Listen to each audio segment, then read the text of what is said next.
The next morning, news broke of a young man, Kenji Sato, found dead in his apartment. Cause: unexplained cardiac arrest. CCTV footage from the building's hallway showed something unsettling. Kenji answering a phone call at 4:44 a.m., his face draining of color, before collapsing exactly 4 minutes and 44 seconds later. Hannah's heart skipped a beat. That was the exact same call she'd received. She told herself it was coincidence until she got another call that night. This time, she didn't answer. At exactly 4 minutes and 44 seconds after the first ring, her lights flickered and a faint shadow crossed her window, even though she lived on the 14th floor. Terrified, Hannah visited her childhood friend, Detective Hiroto Kimura, in Shinjuku. She explained everything: the call, the timing, the strange voice. Hiroto was skeptical until Hannah played him the saved audio from her podcast glitch. His eyes widened. "Hannah, that's Korean. It's saying, your time is borrowed. Don't let her find you." The phrase "her" sent a shiver down Hannah's spine. Hiroto checked police archives and found an old unsolved case from 1999. Several victims, Japanese and Korean, had died suddenly, each one receiving a phone call at 4:44 a.m. before their deaths. One victim had managed to leave a voicemail moments before dying, whispering in panic, "She's here, she's counting down." Digging deeper, Hiroto found the story of Lee Mi-yeon, a Korean woman who moved to Japan in 1980. She had been stalked by her abusive ex-husband, who would call her repeatedly late at night. On February 4, 1984, she received his last call, a recorded message lasting exactly 4 minutes and 44 seconds. Neighbors later reported hearing screams in her apartment, but by the time police arrived, Mi-yeon was gone, her body never found.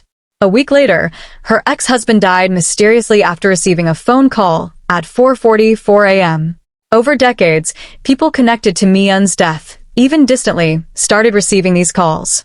The legend said if you answered, you had exactly 4 minutes and 44 seconds before she came for you. Chapter 4: The Test. Hiroto convinced Hannah to let him set up surveillance in her apartment. They connected multiple cameras, audio recorders, and an EMF meter. On the third night, the call came. Hannah's hands shook as she answered. "You have 4 minutes and 44 seconds, the voice hissed again. The countdown began. 1 minute in, the temperature dropped sharply. Hannah could see her breath. 2 minutes in, the static in her phone morphed into a woman's scream. 3 minutes in, the lights exploded, plunging the room into darkness. 4 minutes in, a pale figure appeared in the corner, face obscured by long, wet black hair. Her lips moved, but no sound came. 4:43, she lifted her head, revealing a face bloated and blue, water dripping onto the floor. 4:44, the call ended. The figure vanished. Hannah's mother, Aiko, revealed something chilling. In the early 90s, their family had visited Busan, Korea.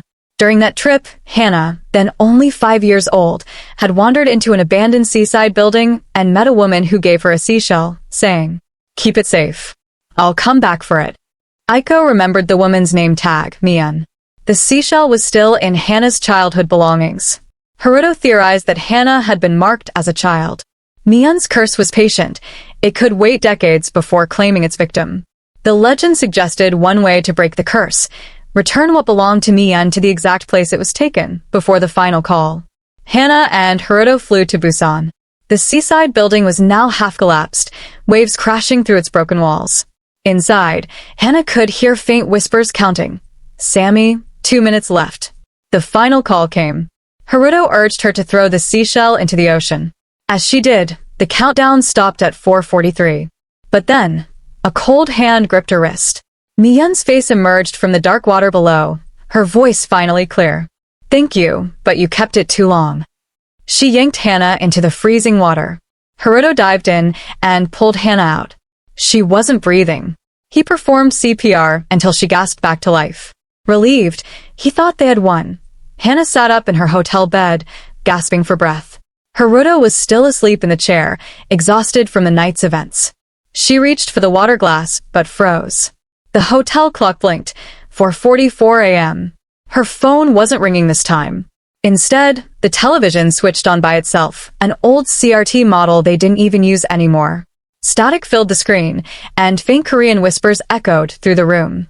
She turned to wake Haruto, but Haruto's eyes were already open, staring at her blankly. You didn't make it, he said, voice flat and wrong. She's already inside. His skin rippled like water. Then, in a blink, Haruto's body dissolved into a wet, shadowy figure, Mion. Chapter 9, The Water That Follows. Hannah screamed and stumbled back. The hotel carpet squished under her feet. It was soaking wet. Water seeped from under the bathroom door, faster and faster, until it was ankle-deep. The phone rang. She didn't want to answer, but something compelled her. She picked it up. This time, Mion's voice wasn't whispering. It was calm, almost gentle. I waited 40 years for the truth. You took my voice, now I'll take yours. The line went dead. Hannah's throat tightened, not from fear, but literally. She couldn't speak. Her voice was gone. Chapter 10, Haruto's Descent. In reality, Haruto wasn't in the hotel anymore. When Hannah had been pulled underwater in Busan, Haruto had seen something too, a vision of the past. In it, he saw Mion standing in a dark interrogation room in 1984, accused of crimes she didn't commit. Her ex-husband had framed her for theft, and when she tried to explain, police ignored her, telling her to shut up. The only proof of her innocence was on a cassette tape, a recording exactly 4 minutes and 44 seconds long. But the tape was destroyed before she could use it. Her last scream, recorded accidentally, became the core of her curse. Haruto woke from this vision drenched in cold sweat, realizing the truth. Mion didn't just kill randomly. She killed those who ignored her voice.